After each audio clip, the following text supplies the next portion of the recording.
Ya, selain sebagai tempat pemakaman umum, pemirsa, di sini tempat ini akhir-akhir ini viral ya karena media sosial, yaitu sebagai tempat ritual untuk mencari pesugihan. Dan kali ini saya bersama Kang Mas Purbo akan mengajak jalan-jalan Anda untuk menyelusuri, karena ada cerita simpang siur ya. Cerita simpang siur, ada yang membuat seperti ini, ini. Nah, saya kebetulan domisili di sini, sering berinteraksi dengan para sesepuh dan pemirsa semuanya. Kita akan mengajak Anda jalan-jalan ke lokasi, melihat dan menceritakan seperti apa sih, ada apa sih, dan bagaimana sih, gitu tentunya. Di makam Tembung Boyo ini. Satu yang sangat terkenal dan dikenal. Ini tempat mencari pesugihan kandang Bubrah. Ikuti selengkapnya. Salam.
Oke, Kang Purbo, ini kita masuk ya.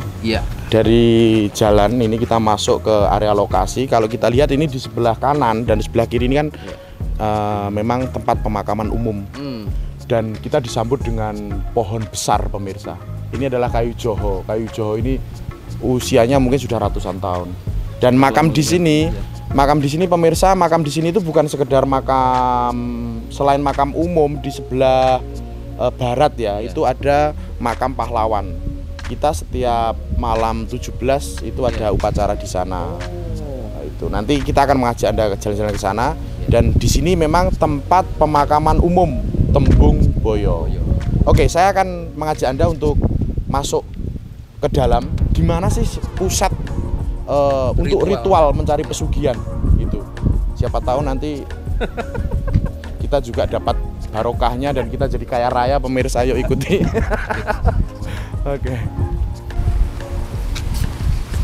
Oke, pemirsa, kita sekarang tepat berada di pusat yang biasanya untuk ritual berdoa atau yang bisa dikatakan untuk ritual mencari pesugihan. Itu tepatnya di sini ini.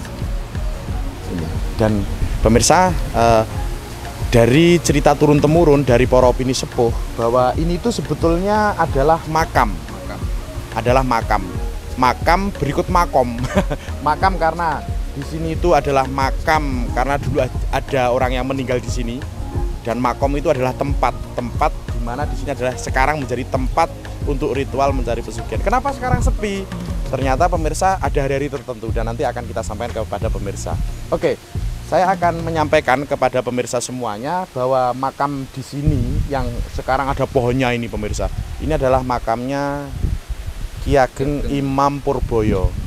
Ki Ageng Imam Purboyo ini dahulu kala itu mempunyai bertempat tinggal di sini dan mempunyai ternak itu berupa kuda sama kerbau sama sapi. Intinya beliau itu senang merawat ya, punya binatang peliharaan.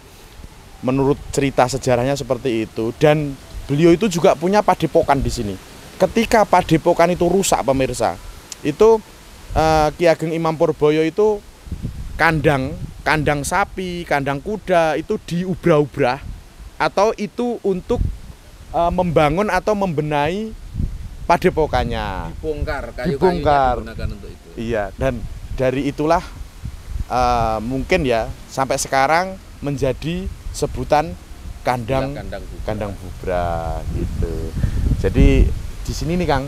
Iya. Jadi oke, sekarang kita sampaikan ke pemirsa ya. Di sini nih setiap malam Jumat, terlebih pada malam Jumat Pon, warga masyarakat itu sekitar dan orang-orang yang memang ingin ritual di sini tuh memilih hari malam Jumat Pon. Nah, kenapa? Nanti kita akan mengajak pemirsa untuk sowan ke rumahnya juru kunci yang asli nih pemirsa. Iya. Karena gini Kang, kemarin di sini tuh sempat menjadi problem ya, sedikit problem karena ada salah satu channel YouTube itu yang mempromosikan sini dan ternyata tidak mengarah ke juru kunci. Bahkan sampai ada biaya-biaya. Gitu loh. Orang yang mau ritual ke sini, orang yang mau ziarah ke sini itu dikenakan biaya. Padahal enggak pemirsa. Nanti lebih jelasnya saya akan mengajak Anda untuk sowan langsung kepada juru kunci yang asli. Mencari keterangan sejelas-jelasnya dari yang memang sumber A1 itu. Iya, gitu pemirsa. Dan seperti yang Anda lihat saat ini adalah yang dinamakan kandang Bubra dan orang yang ritual di sini. Sekarang ada satu yang perlu pemirsa tahu, yaitu adalah kenapa ini menghadap ke sana. Nah ini pemirsa. Jadi iya, padahal gerbangnya kan di sana. Ini pemirsa. Dari sejak zaman dahulu di sana itu belakang. Jadi bagian belakang ternyata. Iya, jadi kita untuk jalan lawas dulu ya Kang ya. Kita tadi masuk itu dari belakang. Seperti ya contoh istilahnya kalau kita ke rumah orang itu kita tadi masuknya dari pintu belakang, tidak dari pintu depan. Lawang butulan. Itu tapi karena struktur jalan yang memang lebih tinggi sana. Selain itu memang jalannya itu sekarang sana itu. Tapi dahulu itu jalannya di sana pemirsa. Oke, mungkin kamera sebentar bisa ke sana. Yang arah cukup sana? Ini jalannya itu sana. Gitu. Jadi orang masuk ke sini lewat jalan ini, kita itu di sana itu juga ada belik pemirsa, dan belik itu juga mempunyai sebuah rahasia. Bahkan ada orang yang meyakini ritual di sini itu lewati jalan sana, terus ke belik dulu, setelah itu baru ke sini. Kalau orang dulu kan untuk melakukan sebuah kegiatan ritual itu kan selalu harus ke Patirtan dulu. Mungkin maksudnya lewat belik itu harus bersuci di Patirtan dulu. Mungkin seperti itu, tapi nanti lebih jelasnya kita akan kupas dengan narasumber juru kunci. Karena saya pribadi Kang Poerbo, saya pribadi di sini cuma dari mulut ke mulut mendengarkan cerita dari para sesepuh dan warga masyarakat, dan kali ini kesempatan saya sampaikan kepada pemirsa semuanya supaya informasi itu tidak simpang siur gitu loh. Oke, dan yang mungkin untuk kandang Bubra, Kang Poerbo mungkin pengen informasi sesuatu atau enggak? Ritual-ritual kayak yes vulgarnya mencari pesugihan ya. Itu sebenarnya di sini tuh mulai tahun kapan? Kalau yang saya tahu sebetulnya kandang Bubra itu sudah sejak zaman dahulu ya, sangat terkenal itu. Nama pesugihan kandang Bubra. Saya pun dulu waktu kecil saya sudah tidak asing lagi. Namanya pesugihan kandang Bubra. Tapi viralnya pemirsa, kan orang segelintir orang kan yang tahu. Yang tahu gimana sih tempat ritual pesugihan kandang Bubra. Dan ternyata ya di sini ini. Makanya saya di tahun kemarin sebenarnya kan ada video itu nyari di tempat kandang Bubra mana. Baru tahu kalau di sini saya lihat channelnya CTD. Jadi rujukan banget soalnya kalau pengen segala sesuatu tentang Wonogiri, channelnya CTD. Kandang Bubra ternyata di sini, dan sesuai cerita yang tadi sudah kita sampaikan, itu adalah tempat ritual untuk mencari pesugihan. Nah, pertanyaan, apakah orang yang kesini itu pasti kaya? Iya. Banyak orang yang tanya-tanya kepada saya. Padahal kita kan cuma sebagai media. Apakah dijamin kaya, Pak? Nah, yang jelas pemirsa, untuk ritual pesugihan sampai saat ini belum ada data valid. Orang itu kaya raya dari ritual pesugihan ataupun orang itu miskin. Miskin karena tidak ritual. Jadi Anda sendiri yang menyimpulkan. Jadi tidak ada data yang valid. Ritual di sana terus kaya, ya kan? Tapi juga tidak ada data yang valid orang miskin karena tidak ritual. Ceritane ngono. Ceritane seperti itu.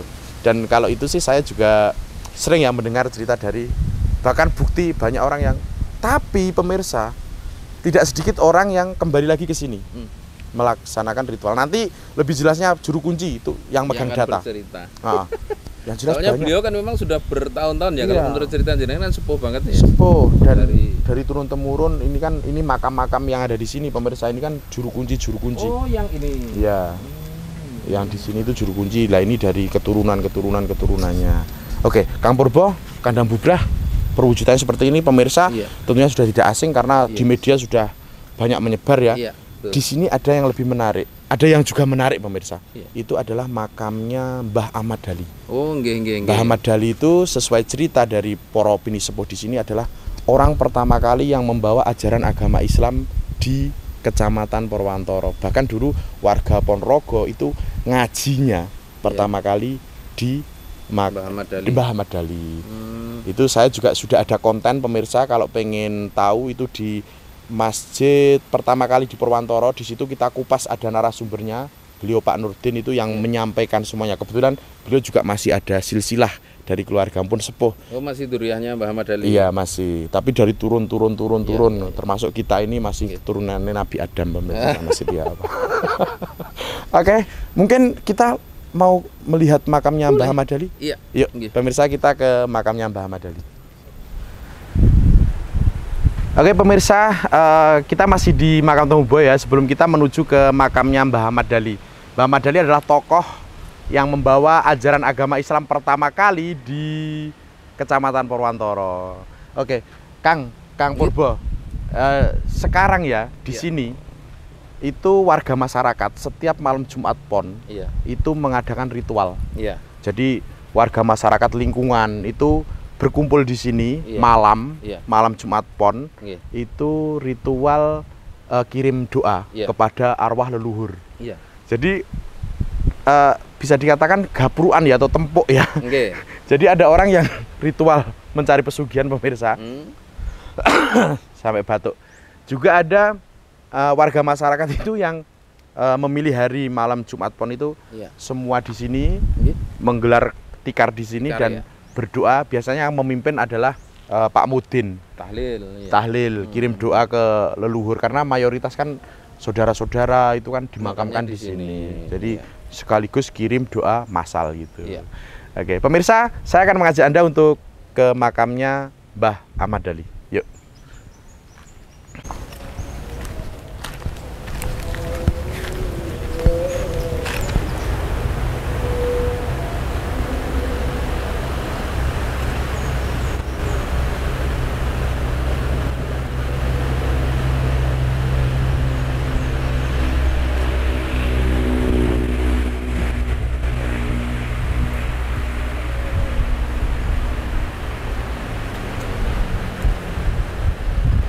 Ingkang makamnya Mbah Ahmad Dali itu yang mana? Ini, itu ada tulisannya itu. Oh, Ahmad Dali yang ini. Oke pemirsa, kita sudah berada di makamnya Mbah Ahmad Dali yang juga dimakamkan di makam umum Tembung Boyo. Disinilah makamnya. Ini orang hebat loh Kang. Karena dulu beliau itu menurut cerita itu mempunyai cara unik, cara dengan berdakwah atau menyebarkan agama Islam. Yaitu dengan cara mengobati orang, menolong orang, membantu orang, dan dia mempunyai ilmu ya istilahnya kayak tabit ya, dengan doa-doanya itu yang mujarab gitu loh. Mbah Ahmad Dali ini dengan cara mengobati orang itu banyak sekali orang yang ikut ajaran agama Islam. Karena tertarik oleh pengobatan yang dilakukan oleh beliau. Iya, akhirnya kan mampu membuat yakin ya. Dan kenapa kok makamnya sangat sederhana sekali ya? Padahal ini orang luar biasa pemirsa. Itu dulunya itu memang sebelum meninggal beliau itu sudah berwasiat. Jadi kepada murid-muridnya, keluarganya itu berwasiat, beliau tidak mau makamnya itu dibangun. Dia pengen sederhana sekali, gitu. Jadi seperti inilah pemirsa, dan di makam Temung Boyo itu juga terdapat makamnya Mbah Ahmad Dali sebagai tokoh. Dulunya adalah tokoh penyebar agama Islam pertama kali di Kecamatan Purwantoro. Seperti itu. Oke. Yang saya kagum dari bangunan makamnya kan memang tidak ditinggikan ya. Iya. Jadi beliau memang sepertinya sangat mematuhi dawuh Kanjeng Nabi dulu kan, makam sebenarnya kan tidak boleh dikasih. Oh gitu ya. Tidak boleh mendirikan bangunan di atas makam kan begitu. Iya. Dan ya seperti ini yang bisa dilihat cuma batu sebagai tanda aja, tapi nggak ada dibangun. Kalau yang di kanan kiri ini zuriatnya beliau atau? Ini saudara-saudara, saudara-saudaranya, saudara-saudara beliau. Itu. Ini menurut cerita dari para Pinispo loh pemirsa, kita cuma sebagai pelantara menyampaikan lagi. Gitu. Oke. Generasi sekarang tinggal menemukan dan menceritakan. Menceritakan, dan mudah-mudahan sejarah ini tidak akan hilang. Oke, Kang, mungkin untuk melanjutkan perjalanan kita di makam Temung Boyo, kita perlu sowan ke Mbah Sisum. Juru kuncinya. Iya. Jadi juru kunci asli itu namanya Mbah Sisum. Kita akan nyun pirsa kepada beliau sebenarnya seperti apa toh, itu kan. Iya. Nek sing asli itu saya yakin keterangannya lebih. Oke. Lebih inilah. Oke. Siap. Oke, ke sana ya. Oke, pemirsa jangan kemana-mana, ikuti petualangan kita terus dan sampai jumpa di rumahnya Mbah Sisum. Yuk.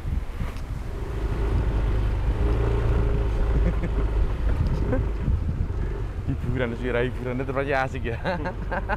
Biasanya kali